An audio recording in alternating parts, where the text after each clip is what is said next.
하나님의 말씀 고린도전서에서 보시도록 하겠습니다. 신약성경 고린도전서 10장 14절부터 22절까지의 말씀입니다. 신약성경 275페이지쯤에 있습니다.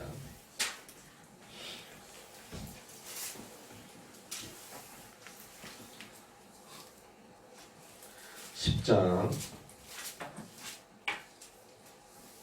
14절부터 22절입니다. 제가 번역해 드리도록 하겠습니다. 그런즉 내 사랑하는 자들아, 우상 숭배하는 일을 피하라. 나는 지혜 있는 자들에게 말함과 같이 하노니 너희는 내 이르는 말을 스스로 판단하라. 우리가 축복하는 바 축복의 자는 그리스도의 피에 참여함이 아니며 우리가 떼는 떡은 그리스도의 몸에 참여함이 아니냐. 떡이 하나요 많은 우리가 한 몸이니 이는 우리가 다 한 떡에 참여함이라. 육신을 따라 난 이스라엘을 보라. 제물을 먹는 자들이 제단에 참여하는 자들이 아니냐. 그런즉 내가 무엇을 말하느냐. 우상의 제물은 무엇이며 우상은 무엇이라 하느냐. 대저 이방인의 제사하는 것은 귀신에게 하는 것이요 하나님께 제사하는 것이 아니니 나는 너희가 귀신과 교제하는 자 되기를 원치 아니하노라. 너희가 주의 잔과 귀신의 잔을 겸하여 마시지 못하고 주의 상과 귀신의 상에 겸하여 참여치 못하리라. 그러면 우리가 주를 노여워하시게 하겠느냐. 우리가 주보다 강한 자냐. 아멘. 기도하도록 하겠습니다. 하나님, 오늘도 함께 모일 수 있도록 인도하여 주신 것 감사를 드립니다. 저희는 그저 휴일이라고 밖에 부를 수 없지만 많은 사람들이 이날을 즐거워하고 또 자기 안에서 기쁨을 누리고 있습니다. 심지어 많은 교회들도 이날을 그저 그냥 기쁜 날로만 여기는 경우가 많습니다. 이 시간에 하나님의 말씀을 통하여서 다시 한 번 더 그리스도의 뜻을 기억하며 그의 말씀이 얼마나 우리 삶에 중요한 역할을 하는지 다시 한 번 더 확인할 수 있는 시간들이 되게 하여 주시옵소서. 예수님의 이름으로 기도드립니다. 아멘. 예, 오늘 이렇게 말씀을 보시면 14절을 보시면 이렇게 시작을 합니다. 그런즉 사랑하는 자들아, 우상 숭배하는 자를 피하라. 어떤 의미에서 보면 오늘 설교를 서론, 본론, 결론 이렇게 나누자면 이 부분이 서론이 되겠죠. 우상 숭배하는 자를 피하라. 오늘도 저희는 이제 그냥 수요 모임으로 드리는 겁니다. 뭐 성탄 예배 뭐 이런 차원이 아니고 수요 모임으로 드리는 건데 많은 교회도 그렇고 아니면 세상 사람들도 그렇고 그냥 이날을 1년 내내 기다리는 경우가 많아요. 이때 가면 뭐 그냥 즐겁고 재밌고 그렇게 하니까. 그러나 실제로 그리스도가 이 땅에 오신 이유를 안다면 마치 그날이 언제인지, 즉 예수님이 이 땅에 육신의 몸을 입고 오신 그 날이 언제인지를 분명히 안다고 해도 그날을 마치 지금처럼 이렇게 어떤 축제로 즐기기는 좀 힘들 거다라고 하시는 거예요. 왜냐하면 아기 예수로 오셨다라고 했을 때에도 그분은 오신 이유가 우리를 구원하기 위하여서. 근데 그 구원의 방식이 뭐냐면 자신을 이렇게 십자가에 이렇게 희생제물로 드리셔서 죽음으로써 그 죄를 사해 주시는 어떤 그런 차원이라면, 그런 차원에서 그 아기 예수로 태어나는 그런 과정에 있다라고 한다면 정말 그 날을 안다 할지라도 그 날을 그렇게 기쁘게 보낼 수 있을까? 오히려 더 경건하게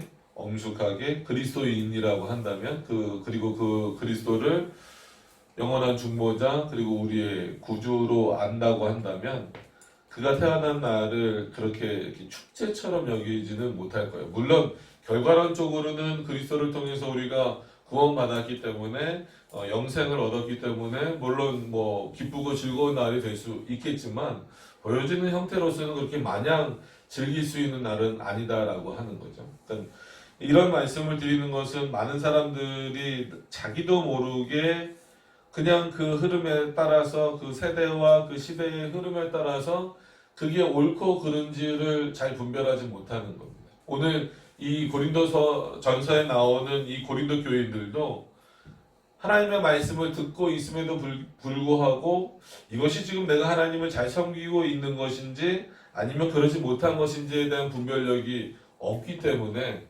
많은 우상들이 들어와 있어요. 그래서 뭐 주석이나 이런 데 찾아보면 10개 이상의 그 산당들이라 그러죠. 그러니까 보통 이방신을 섬기는 그 예배당은 그렇고 그런 뭐 장서와 같은 곳이 고린도 교인들 안에, 즉 그 고린도 교인들이 생활하는 곳 안에 10곳 이상, 뭐 12곳, 13곳 뭐 보통 그렇게 얘기하는데 그 정도로 많이 있다라는 거예요. 그러면 그것을 허용해 준 것도 그들의 믿음이고 또 심지어는 궁금해서 저 사람들은 어떻게 섬길까 해서 참여해 보는 것도 어떻게 보면 그들의 신앙의 수준을 나타내 보여주고 있는 겁니다. 그래서 아무리 이스라엘 백성들이 즉 이 당시 고린도 교인들이 구약의 그 제사들을 알고 구약의 어떤 율법들을 알고 있다 할지라도 이미 자기네들 안에서 이방신을 섬기라고 물론 무역을 위해서든 경제를 위해서든 어떤 이유에서든지 간에 허용을 해 놓은 이후부터 그리고 거기에 관심을 갖기 시작한 이후로부터는 하나님은 하나님의 말씀으로부터는 그리고 예수 그리스도로부터는 멀어져 갈 수밖에 없다라는 겁니다. 그런 모습을 보고 바울이 지금 뭐라고 말하냐면 14절에 이렇게 말하죠. 그런즉 내 사랑하는 자들아 우상 숭배하는 일을 피하라. 거기로 가지 말라는 거예요. 그러니까 우상 자체가 나쁘다라고 바울이 말하는 것이면서 동시에 거기에 참여하는 것도 나쁘다는 거예요. 그러니까 이 두 가지를 좀 잘 구별하셨으면 좋겠어요. 우리 주변에 어쩔 수 없이 우상들이 많이 존재해요. 그 우상들도 나쁘다라는 거예요. 하나님을 대신하고 때로는 하나님을 오해케 만들고 하나님의 자리를 대신 차지하는 우상들도 나쁜데 너희가 거기에 참여하는 건 더 나쁘다라는 거예요. 그런 차원에서 피하라 이런 표현을 쓴 것은 아예 참여하지 말라는 거예요. 허락해 준 것도 잘못이지만 참여하는 것은 더 큰 잘못이다라고 하는 것을 오늘 본문에서 보여주고 있는 겁니다. 그래서 굳이 구별한다면 뭐 우리나라도 우상들이 곳곳에 널려 있잖아요. 뭐 그것도 잘못입니다. 그러나 그거를 교회가 가서 어떻게 할 수는 없어요. 성도가 가서. 그런데 거기에 참여하고 그 문화에 참여하고 그것을 옳은 것처럼 여기는 것 마치 아무것도 아닌 것처럼 여기는 것은 심각한 문제다라고 하는 겁니다. 그러니까 역사상 많은 논쟁들이 있었고 이미 결정이 돼서 예를 들어서 오늘 이제 보통 성탄절이라고 부르죠. 심지어 그 17세기 문헌에 보면 성탄절을 지키는 사람에게 벌금까지 내게 했던 적이 있었단 말이에요. 그랬던 어떤 그 종교개혁 이후의 역사가 있었음에도 불구하고 지금은 일반적으로 그냥 다 아무 생각 없이 다 드린단 말이에요. 그래서 이날을 어떻게 드릴까 이렇게 생각을 하는 거예요. 그래서 뭐 산타를 없애자 뭘 없애자 하더라도 이 날 자체가 잘못됐다라고 하는 것, 즉 우상을 숭배하는 그런 차원에서 그리고 기독교를 공인해 주면서 얻는 그 당시에 많은 이득들 때문에 이날이 생겨났다라고 하는 그것을 알고 있다면 그것으로부터 피한다라는 방식은 뭐냐면 그것을 없애는 거예요. 바울은 지금 거기까지 가고자 하는 거거든요. 왜냐하면 너희 주변에 그렇게 이방 산당들이 많이 있다면 언제든지 너희의 마음을 빼앗아갈 곳이 많다라는 거예요. 그런 차원에서 우상 숭배하는 것을 피하라 이 표현은 단순히 가지 말라 이런 것도 있지만 그것을 없애라는 거예요. 당장 너희들에게 피해가 온다 할지라도. 그러니까 그만큼 어렵죠. 왜냐하면 이미 있던 걸 없앤다는 게 쉽지 않은 문제입니다.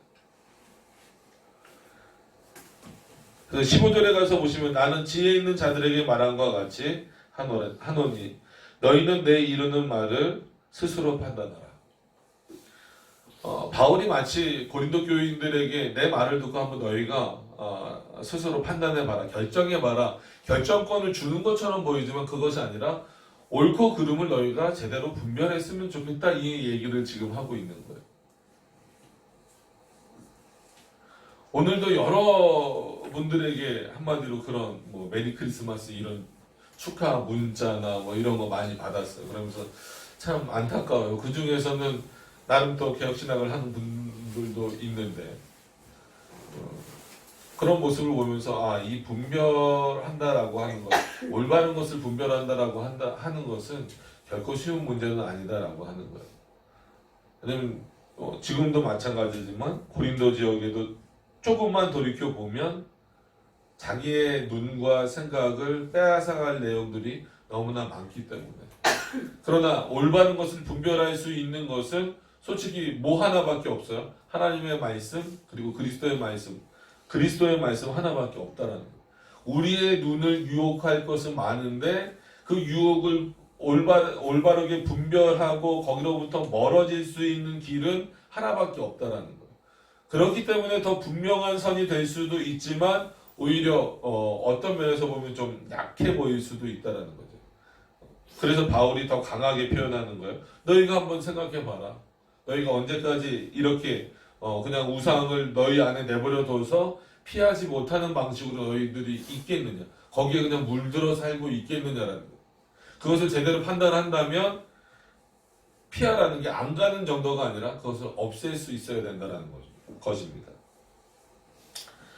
그러면서 16절부터 바울이 뭐에다가 그 예를 들냐면 놀랍게도 성례에다가 즉 이제 기독교에서 말하는 성례는 세례와 우리가 성찬이라고 하는 것을 알고 있잖아요. 그래서 특히나 오늘 이제 성찬과 연결해서 성만찬까지 좀 바울이 비유를 들고 있는데 여기가 이제 좀 핵심적인 본문이 될 수 있겠죠. 바울이 비유로 들고 있지만 좀 섞어서 지금 들고 있어요. 그러면서 성찬의 본질도 다시 한 번 더 언급하면서 이런 성찬을 하는 너희들이 어떻게 우상을 내버려 둘 수 있고 우상 숭배하는데 참여할 수 있냐는 거예요. 자, 두 가지를 분명히 아까 이제 14절을 우리가 서론으로 생각할 때 말씀을 드렸습니다. 우상 자체도 죄악이고 우상에 참여하는 것도 죄악이다라고 했어요.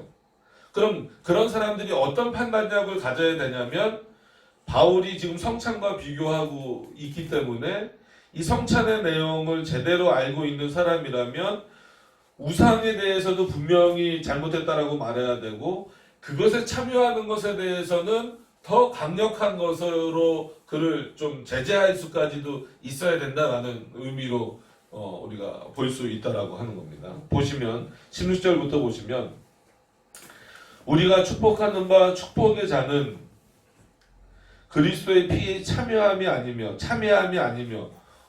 약간 이 문장은 혼란스러울 수 있어요. 그래서 어느 정도는 이 본문에 대한 배경이 좀 필요하긴 합니다. 그래서 이 축복하는 바 축복의 잔이라고 하는 것은 구약 6월절 때 마셨던 그런 것들을 의미해요. 그래서 아무리 너희가 축복의 잔이라고 나눈다 할지라도 그것은 예수 그리스도가 나누어 주었던 떡과 포도주와 같은 그런 성찬의 의미와는 다르다는 겁니다. 그래서 성찬에 여러 가지 의미가 있지만 핵심적인 의미는 뭐예요? 그리스도와 연합이란 말이에요. 그리스도에게 접붙임 된다라는 거죠. 그러면 우리는 그리스도에게 접붙임되어 있는 사람들인데 너희가 우상을 섬기고 우상으로부터 피하지 못한다면 그리스도에게도 접붙임 바 되어 있고 우상에게도 접붙임 바 되어 있다. 이럴 수가 있느냐는 거예요. 이렇게는 불가능하다라는 거예요. 마치 그 두 주인을 섬길 수 없다라는 그 비유와 똑같은 거죠. 너희의 주인은 그리스도이신데 마치 세상을 또 하나의 주인처럼 섬기고 있다라고 한다면 그거는 두 주인을 섬기는 거 아니냐. 그럼 만약에 주인이 알았다라고 한다면 그 종은 내쫓김을 당할 수밖에 없다라고 하는 거예요. 오늘도 마찬가지입니다. 이미 이스라엘 백성들 안에 즉 고린도 교회 안에 우상이 너무나 많이 들어와 있어요. 그런데 너희는 축복의 잔이라고 하면서 여전히 유월절을 지키면서 동시에 모두 하고 있지 않느냐. 성찬도 하고 있지 않느냐. 그러면 그 성찬의 의미를 분명히 알고 그 성찬에 참여하는 자라면 뭐를 오히려 멈춰야 되는 거예요. 이들에게 있어서 우상까지 가지 않더라도 구약에 마셨던, 유월절 때 마셨던 축복의 잔도 멈추라 이거예요. 그래서 이렇게 16절에 우리가 축복하는 바 축복의 잔은 그리스도의 피에 참여함이 아니다라는 표현을 쓰는 거예요. 더 이상 구약의 제사법은 필요 있다 없다? 없다라는 거예요. 왜냐하면 이 당시에는 섞여져 있습니다. 나중에 이제 몇 절이에요? 18절에 가서 보면 육신을 따라 난 이스라엘, 그래서 다 육신을 따라 났지, 그럼 육신을 따라서 안 난 사람이 어디 있어요? 지금 우리도 마찬가지지만. 근데 왜 이렇게 구별을 할까라고 했을 때 그 시대는 어떤 시대예요? 아직 구약의 말씀을, 즉 구약의 율법을 뭐 십계명을 지키는 건 당연한 겁니다. 영어는 도덕법이니까. 그러나 의식법적으로 즉 제사법과 어떤 시민법, 그 당시에 하나님이 이스라엘 백성들을 통치하셨던 그런 법들을 여전히 지키고 있는 자들과 거기서부터 돌아서서 그리스도께로 돌아온 자들이 나눠져서 있다는 거예요. 나눠져 있지만 결과적으로는 어떻게 지금 살고 있어요? 섞여서 살고 있는 거예요. 섞여서 살고 있으니까 그 중에서는 모두하고 구약의 그 폐지된 그 제사법에 근거한 그 제사들도 열심히 지키고, 즉 그런 절기들도 지키고, 동시에 그리스도를 이제 믿게 되면서부터 그 믿음의 근거에서 또 성찬에 참여하게 되는 이런 방식이 섞여 있는 경우도 있다라는 거예요. 즉 여전히 세 가지 부류입니다. 그러니까 여전히 그 구약의 율법을 고집하고 있는 그런 유대인들과 유대교가 되는, 유대교의 배경이 되는 그런 유대인들과 아예 그것을 버리고, 바울처럼 아예 그것을 버리고 그리스도께서 제정하신 그 복음의 내용으로서 특히 성찬과 같이 이런 내용에 참여하는 그런 자들과, 또 한 부류는 가운데 섞여 있는 거예요. 완전히 율법을 버리자니 왠지 좀 그렇고, 전통을 버리는 것 같고, 그리고 그리스도를 안 믿자니 바울이 전하는 그 복음이 또 귀하고, 그러다 보니까 한마디로 유월절도 지키면서 동시에 어디도 참여하는 자들이 있다는 거예요. 성찬도 참여하는 자들이 있다라는 거예요. 지금 이 세 부류를 상대해야 되는 바울의 입장에서 이 표현을 하고 있기 때문에 굉장히 좀 그 문장이 어렵죠. 그런 차원에서. 그래서 조금 더 진행해서 보시면 이렇게 말하고 있습니다. 우리가 떼는 떡은 그의 몸이요 그의 몸에 참여함이 아니냐. 맞지 않느냐. 그러니까 판단해 보라라고 말했으니까 마치 질문처럼 말하지만 이미 답은 어떻게 된 겁니까? 정해져 있는 거죠.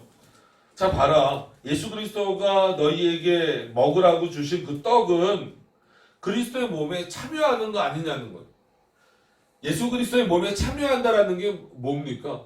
뭐 그의 고난을 당한다든지, 그처럼 고난을 당한다든지, 뭐 40일 금식기도 한다든지 이런 차원이 아니라 정말 그리스도와 연합된 자답게 그리스도의 말씀에 순종하며 그의 말씀에 근거해서 사는 거예요. 이게 하나님의 말씀에 옳은 건지 아닌지를 판단하라는 거예요. 어디에 근거해서? 스스로라고 했지만 하나님의 말씀에 근거해서 잘 판단하라는 거예요.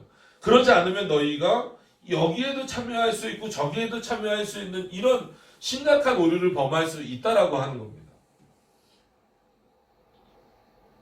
그래서 17절에 보면 더 분명하게 말해주는 거예요.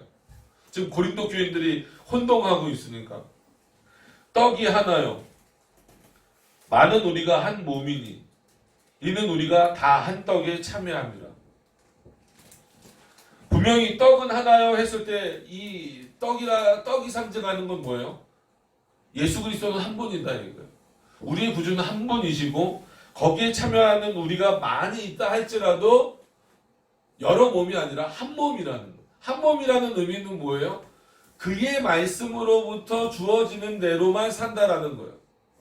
그런 자들로서 우리가 한 몸이라는 거예요. 지금으로 말하면 한 교회고 그런 차원에서 공교회가 이루어져 나가는 겁니다. 또한 더 나가서 이는 우리가 다 한 떡에 참여함이 아니냐.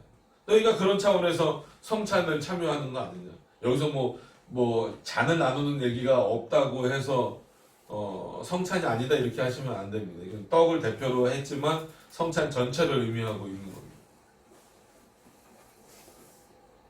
그러니까 성찬이 얼마나 귀하다라고 하는 것을 너희가 안다면 그렇게 함부로 우상을 섬기거나 아니면 어떤 면에서는 아무리 하나님이 허락하셨던 거라 할지라도 예수 그리스도를 통하여서 완성되고 멈춰진 것을 다시 행하는 것은 그게 또 우상, 그것이 또 다른 우상이 될 수도 있다라고 하는 거예요. 그런 차원에서 분별하라는 거죠. 그런 분별함이 없이는 같이 갈 수밖에 없어요. 근데 같이 갈 수 없는데 같이 가게 돼버리는 거예요. 오늘 성탄절이니까 성탄절도 결국은 없애지 못한 결과가 어떻게 되는 거예요? 같이 가는 것처럼 보이지만 이상한 결과물들을 만들어 놓는 거예요. 그래서 우리의 마음은 우상의 공장이다라고 하는 것을 꼭 기억을 하셔야 됩니다. 인간의 마음은 우상의 공장이에요. 그래서 그 공장을 멈출 수 있는 유일한 방법은 뭐예요? 하나님의 말씀에 참여하는 거예요. 그리스도에게 온전히 접붙임되는 것, 그것 이상은 없다라는 겁니다. 너희가 그러지 않고 어떻게 동시에 이 두 가지에 다 참여할 수 있느냐.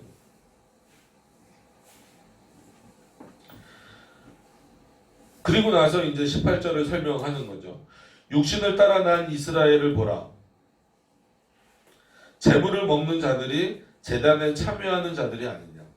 그러니까 너희가 한번 생각해봐라. 육신을 따라 난 이스라엘. 그래서 민족적 이스라엘을 말하기도 합니다. 그런 의미에서 보더라도 제물을 먹는 자들이 제단에 참여하는 자들이 아니냐. 그죠? 그때 다 나눠 먹기도 하고 주로 이제 제사장들이 먹었지만 제사를 드리는 구약 시대에 제사를 드렸을 때 하나님 앞에 제사를 드릴 때 그 음식을 다 나눠 먹었잖아요. 나눠 먹는다는 것이 신약 시대로 오면 바로 그걸 성만찬으로 연결시킬 수는 없지만 그 의미는 뭐예요? 하나님을 섬기는 자의 모습에 있는 거 아니냐는 거죠. 근데 우상을 섬기는 데 가서 제사를 드리면서 거기에서 음식을 나눠 먹는다면 너희는 그것은 하나님을 섬기는 게 아니라 우상을 섬기는 모습이 되지 않느냐. 구약시대에 하나님이 그런 모습을 통하여서 얼마나 화를 많이 내셨고 형벌을 내리셨고 그것이 잘못된 것이다라고 수도 없이 말씀하시지 않았느냐라는 거예요.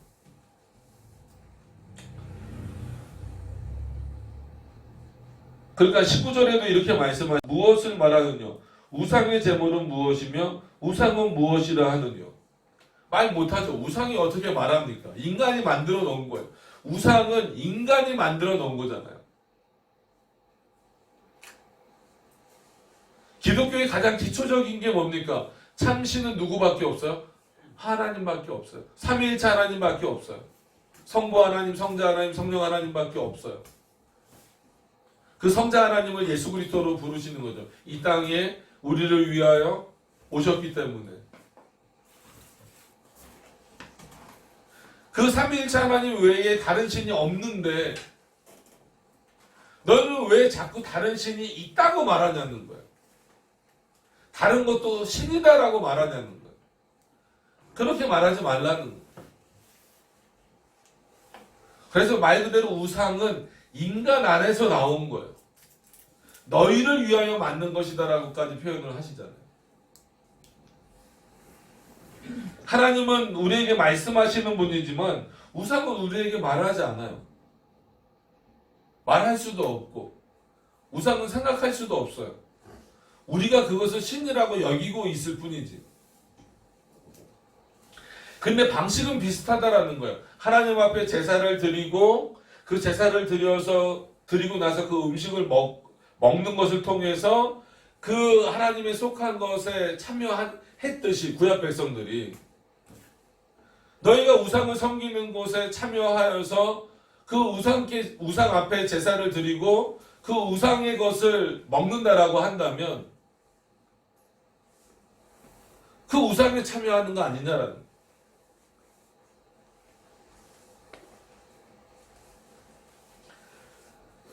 그래서 그 바울이 이런 표현을 많이 좀 자극할 때 많이 써요. 이렇게는 뭐라 그럴까요? 이렇게 좀 혼을 내거나 아니면 좀 비판하거나 좀 이렇게 자극을 줘서 그들이 올바른 길로 돌아오게 할 때 사단, 귀신 이런 표현을 좀 많이 씁니다. 그러니까 뭐 이렇게 사단이 있고 귀신이 있고 뭐 따로따로 막 있는 게 아니라 다 같은 어떤 그런 존재들이죠.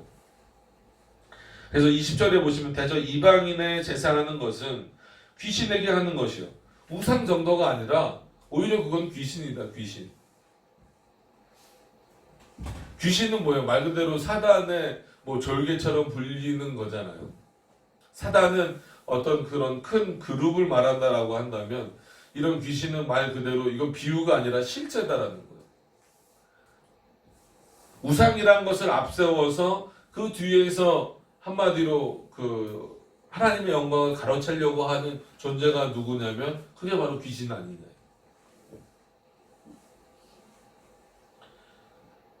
그러니까 우리가 생각하는 한국의 그런 귀신들이 아닙니다. 뭐 구천을 떠돈다거나 그런 귀신은 절대 없어요. 그래서 뭐 예를 들어서 80세까지 못 살면 남은 동안 또 뭐 이렇게 구천을 떠돈다든지 뭐 그 귀신돈 하는 데서 많이 그런 얘기 하잖아요. 그런 귀신은 절대 없습니다. 아니면 뭐 혹시 어렸을 때 이렇게 보셨을지 모르는데 뭐 전설의 고향이나 뭐 이런 데 나오는 귀신은 절대 없어요. 그러니까 사람 예를 들면 사람은 죽으면 바로 천국 아니면 지옥입니다. 구천을 떠돈다는 것은 이건 한국의 개념이에요. 그런 한국적 개념으로 이 귀신을 오늘 본문에 나오는 귀신을 생각하시면 안 됩니다. 여기서 말하는 귀신은 누구예요? 말 그대로 창조 전에 이미 그러니까 이 세상 창조 전에 있었던 천사가 타락한 존재들을 말하는 거지. 우리가 생각하는 것처럼 여러분들이 생각하시는 것처럼 어떤 그런 이 땅에서 생겨난 그런 존재들이 아니라는 겁니다. 그게 그렇게 만들어낸 게 우상이고 그 우상 뒤에서 한마디로 영광을 가로채는 역할을 하는 게 뭐라는 거예요? 이런 사단, 즉 귀신과 같은 존재들이다라고 하는 거예요. 근데 이거를 우리나라 사람들은 그렇게 읽어요. 마치 조상 귀신, 무슨 귀신. 그래서 뭐 감기 걸리면 감기 걸린 건데 감기 걸린 거 갖고 감기 귀신 참 별군데다 다 갖다 붙이죠. 그런 귀신을 말하는 게 아닙니다.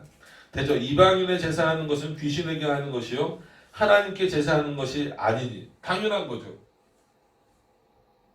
이게 지금 어떻게 보면 창조 이래 계속해서 하나님이 이스라엘 백성들을 향하여서 말씀하시는 거거든요. 너희들은 나한테만 제사해라. 그리고 나한테만 예배하라는 거예요. 삼위일체 하나님에게만 예배하라는 거예요. 근데 이때도 못하고 있어요. 주변에 너무 많으니까. 그게 화려하고 좋아 보이니까.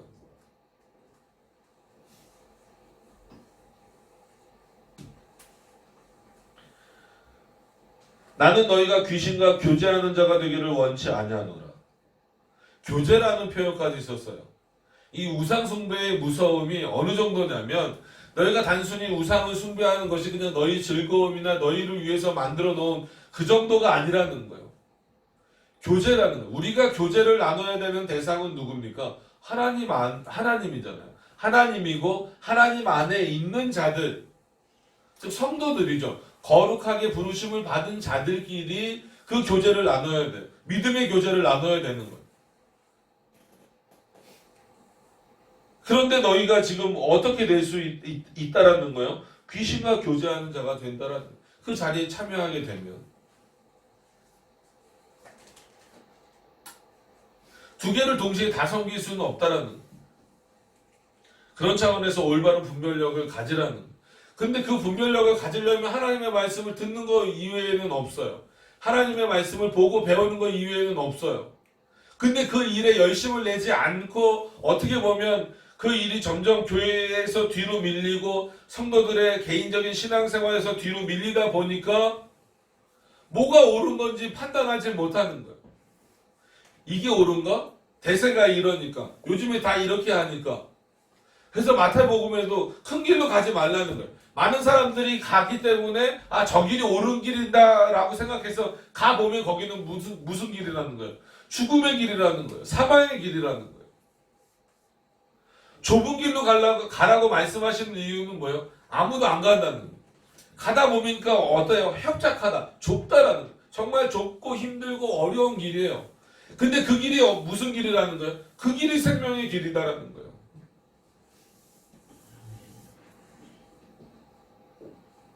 다수결이 그런 차원에서 무조건 좋은 건 아닙니다.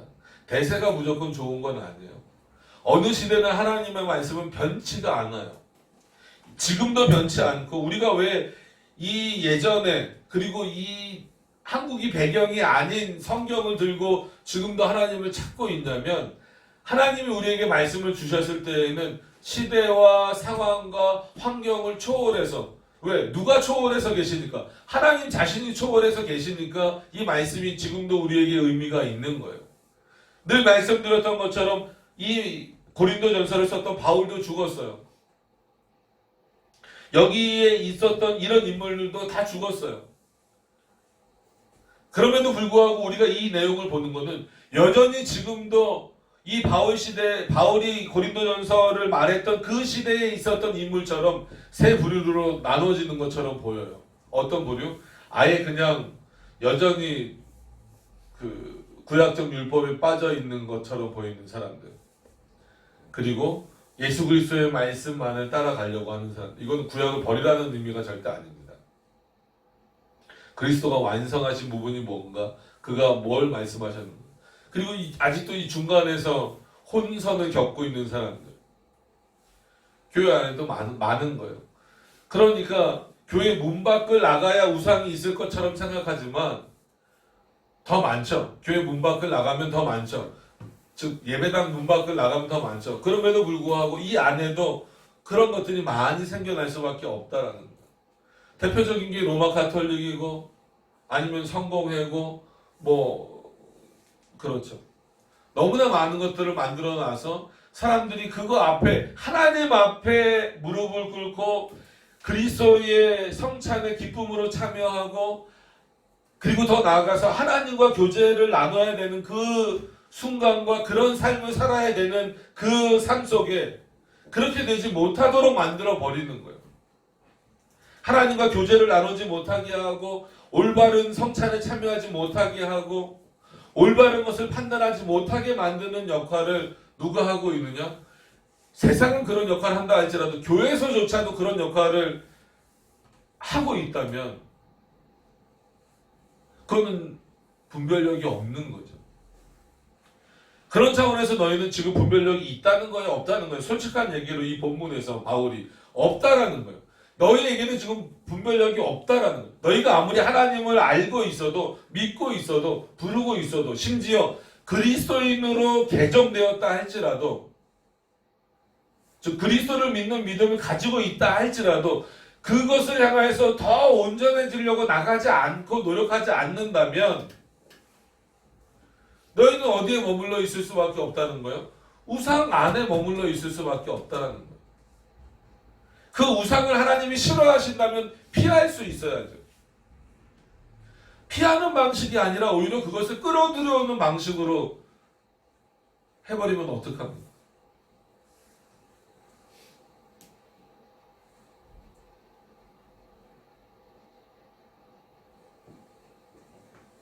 (21절에) 보면 어떤 면에서는 우리의 정신이 좀 번쩍 들 수 있는 표현이어야 됩니다.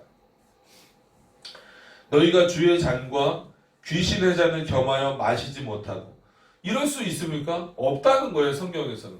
근데 희한하게도 실제 삶에서는 이런 사람들이 많이 보이기 때문에 문제라는 거예요. 그리고 이것이 아무렇지도 않고 오히려 그게 당연한 것처럼 여기는 사람들이 많다라는 거예요. 이게 문제인 거죠.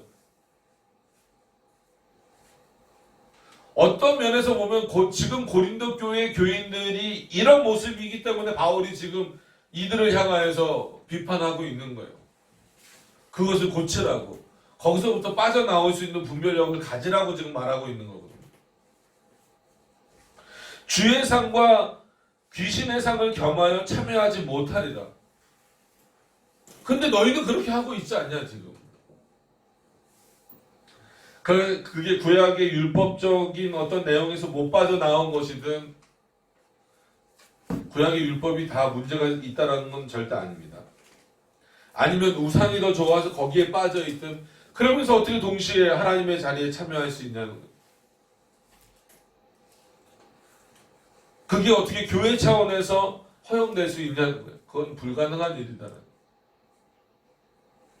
근데 중요한 것은 이런 바울의 표현을 듣고 자신들을 돌아봐야 돼요. 아, 우리가 어떤 면에서 이랬을까? 바울 사도가 왜 우리에게 이런 표현을 했을까? 주의 잔과 귀신의 잔을 겸하여 마시지 못하고, 이건 우리도 당연히 아는 말인데, 그죠?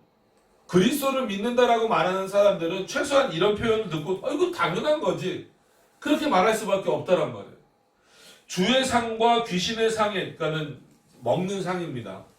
그 상에 함께 참여하지 못한다. 같이 참여하지 못한다. 당연한 거 아닙니까? 근데 그 당연한 것을 지금 분별하지 못하고 있기 때문에 바울이 말하고 있는 거예요.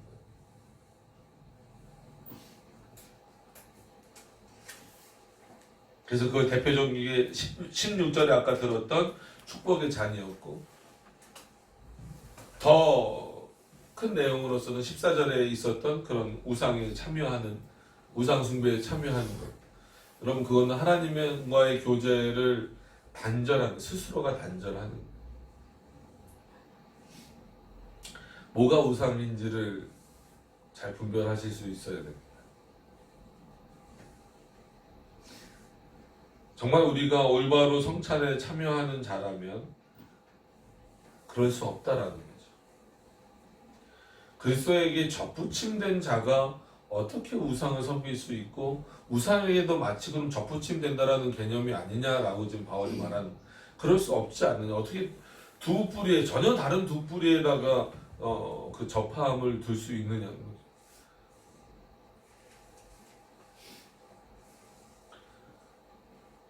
(22절에) 그렇게 나옵니다. 그래서 그러면 우리가 주를 노여워하시게 하겠느냐. 이게 그리스도가 노여워하는 근거가 된다라는 거예요. 예수님이 이 모습을 보시고 그래 잘한다. 나도 섬기고 귀신도 섬겨라. 이렇게 말씀하신 적은 한 번도 없어요. 하나님의 진노를 불러 일으키는 일이 이런 일이에요.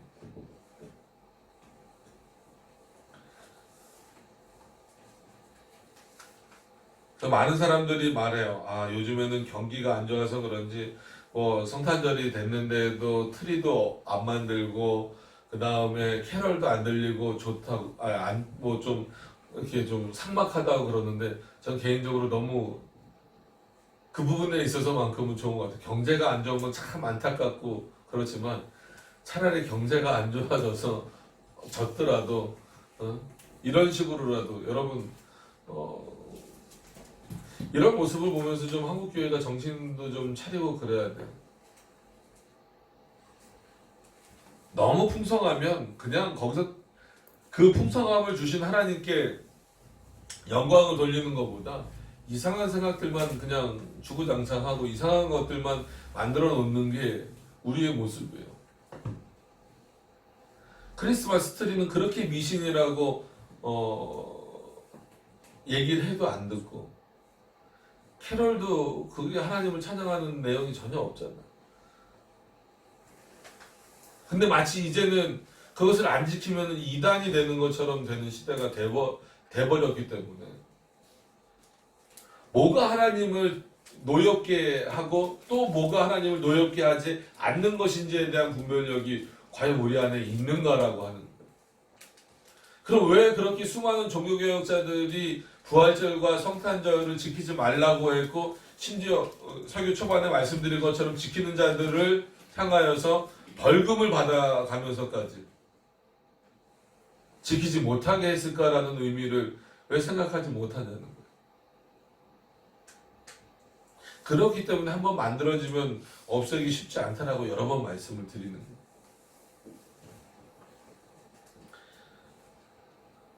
그리고 늘 마지막 이런 표현은 두렵죠. 그래서 결론은 이 부분이죠. 우리가 주보다 강한 자냐.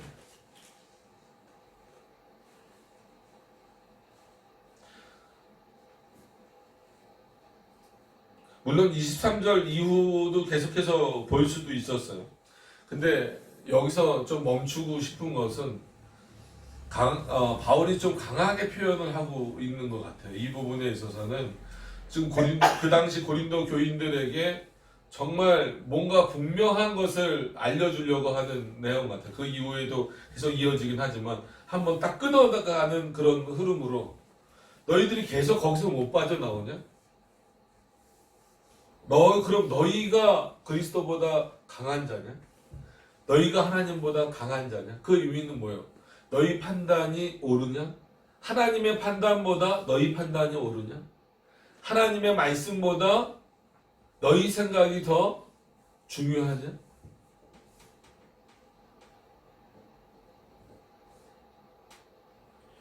진정한 그리스도인이라면 이런 말씀 앞에 벌벌 떨라는 게 아니라 정말 신중하게 한번 멈춰서 해야 돼. 뭐 빠르게 뛰어가든 걸어가든 그 하나님을 향하여서 가는 그 길에서 한번 멈춰서 우리가 절대 하나님보다 강할 수는 없지. 강할 수 없을 정도가 아니라 하나님이 우리를 인도하시지 않고 하나님이 우리에게 은혜를 주시지 않으면 우리는 이렇게 그리스도를 믿고 갈 수 없음에도 불구하고 우리가 이렇게 하나님을 향하여 가고 있는데 지금 내가 제대로 가고 있는지 하나님의 노를 격발하면서 가고 있는지 아니면 하나님이 원하시는 대로 그 노를 격발하지 않는 차원으로 가고 있는지를 생각해 볼 수 있어야 된다는 거예요. 무조건 열심을 낸다라고 좋은 게 아닙니다. 그래서 여러분들에게 설교할 때도 그랬고 다른 곳에 가서 설교할 때도 특히나 이렇게 열정이 넘치는 곳에 가서 설교할 때 오히려 좀 찬물을 끼얹는 스타일입니다. 열심을 낼 때 그 열심이 뭔 열심인지 좀 생각하고 내라.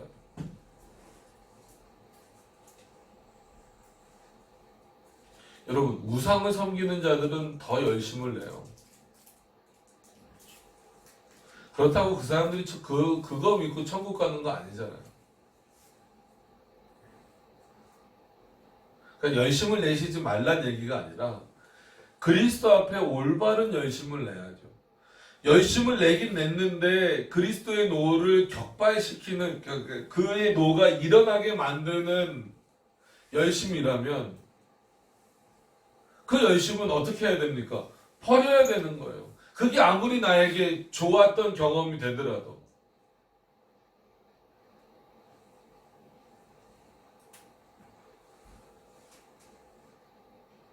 그래서 인간의 기억, 인간의 경험, 인간의 감정 이런 것들이 결코 그 믿음의 어떤 핵심적인 내용으로 못 들어오게 칼빈이 막았고 종교개혁자들이 막았던 이유는 저도 이렇게 어렸을 때부터 저 모태신앙이니까 쭉 자라오면서 얼마나 이날이 좋았었는지 몰라요.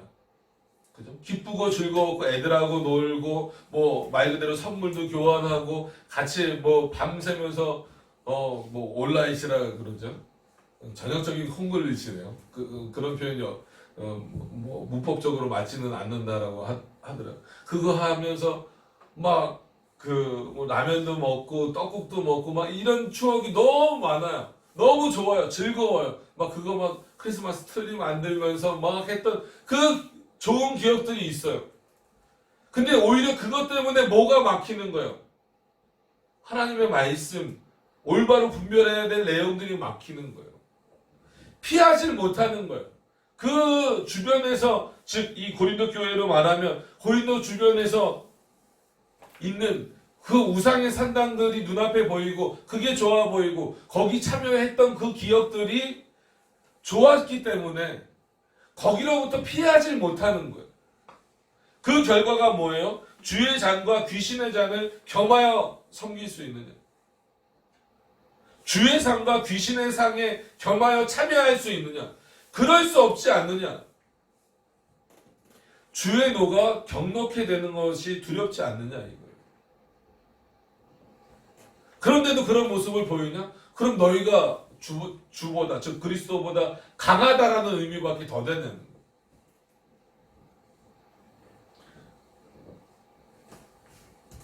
그리스도는 우리의 경외의 대상입니다. 그죠? 삼위일체 하나님 우리의 경외의 대상입니다. 그분과 뭘 얘기해서 협상을 하는 대상이 아니라 우리는 늘 그의 말씀을 듣는 자고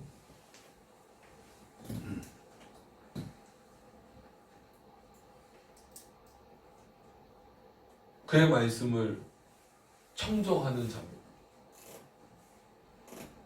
근데 어떻게 주보다 강하다라고 표현할 수 있겠어요? 그렇게 바울이 그런 표현을 쓴 건 아닙니다. 좀 엄청난 좀 긴장감을 가지라는 거예요. 그런 분별력을 가지시라는 거예요. 근데 점점 성장하면서 그런 모습들이 많아져야 되는데 그런 모습들보다도 오히려 주변 환경들이나 여러 가지 상황들이나 이런 것 때문에 꺾이는 경우가 많아요. 그런 참된 신앙의 모습들이, 순수한 신앙의 모습들이 다 발전하지 못하고 꺾이는 게 많아요. 다 하는데 우리만 안 하면 이상한 거 아닌가? 혹시 다른 데서 뭐라고 하면 어떻게 할까? 그런 거보다 하나님이 노하시면 어떡할까가 우리에게 있어서는 더 중요한 내용입니다. 사람이 우리에게 뭐라고 한들 그게 그렇게 중요합니다. 근데 그건 굉장히 신경 써요.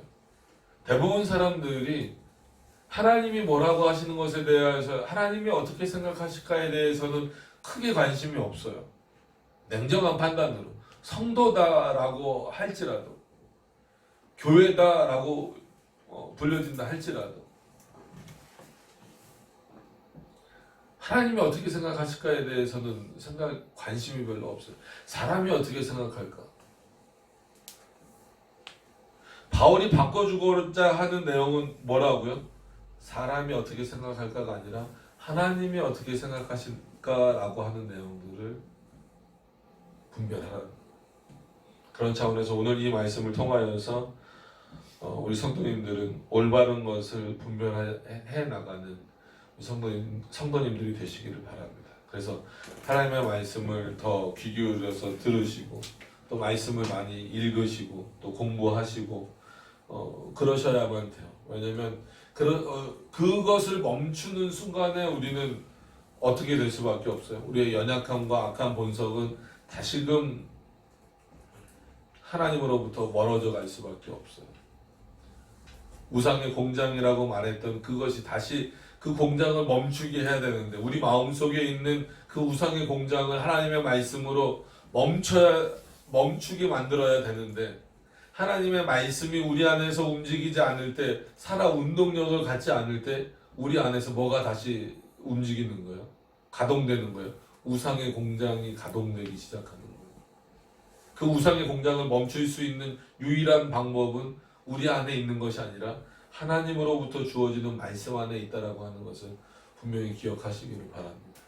그래서 여러분들 안에서는 저와 여러분들 안에서는 우상의 공장이 움직이는 것이 아니라 하나님의 말씀이 살아 움직일 수 있는 그래서 그 판단력이 내 스스로의 판단 같지만 하나님의 판단과 똑같이 되어질 수 있는 그런 어떤 모습들이 다 되셔서 정말 강하신 어느 누구도 대적자가 될 수 없는 그 하나님을 온전히 경외하는 여러분들의 우리 모두의 삶이 되기를 소원합니다. 기도하도록 하겠습니다.